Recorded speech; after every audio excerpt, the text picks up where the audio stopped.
Hi YouTube, this is a new thing for me. The reason I am doing longer shorts is it's supposed to help. I want to talk about the reason I started a Spendthrift Trust, or my dad bought the Spendthrift Trust. He knows I was involved in real estate. He also knew I bought a piece of property, a 4-bedroom, 1-bath house in Rocky Mount, North Carolina, back in July of 2020. With the contract from the bank, it said that I had to sell it at auction for $50,000 when the court systems opened again after COVID. Well, I sold it for $64,000. Yay, Sally! But while I was holding this, I went down that rabbit hole to start finding out about how to save money. So, with $30,000, I started researching, how to save money on capital gains. I knew capital gains were 23.8%.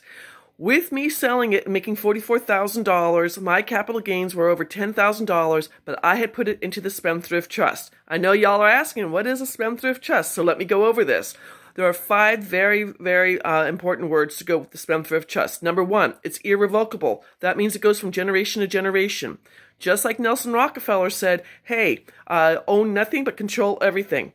The Rockefellers have a Spendthrift Trust. It's called The Office. It's now 7 generations old. Mine's only 2 generations, maybe 3, because I now have a 2-year-old grandniece. Woo, that's a little bit scary. Second word, irrevocable, complex. It means this trust can hold money from year to year, month to month, year to year, decade to decade. 95% of the trusts out there are just like what my mom and dad had, where it was a revocable trust.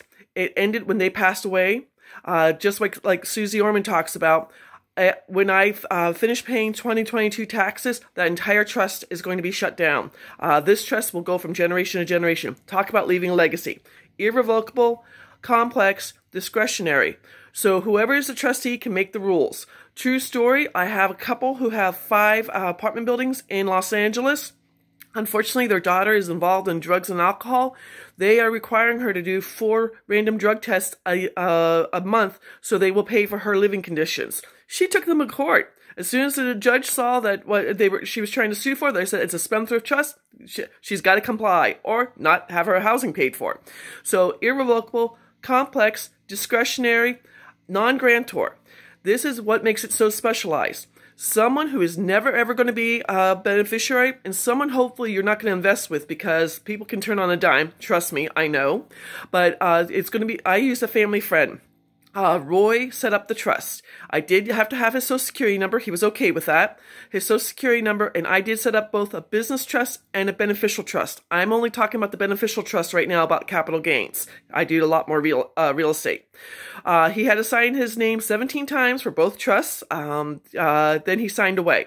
He knows what my 2 trust names are, but he has no idea what goes on in those trusts. Unfortunately, Roy passed away, so now it's completely private. So irrevocable, complex, discretionary, non-grantor, and then spendthrift. This has been in front of the Supreme Court twice. Twice the Supreme Court has favored in front of a Spendthrift Trust, saying it can enter into any contract. It's contract law. It's not statutory law like your LLCs, S-Corps, or C-Corps. It's very, very important. You can't change contract law.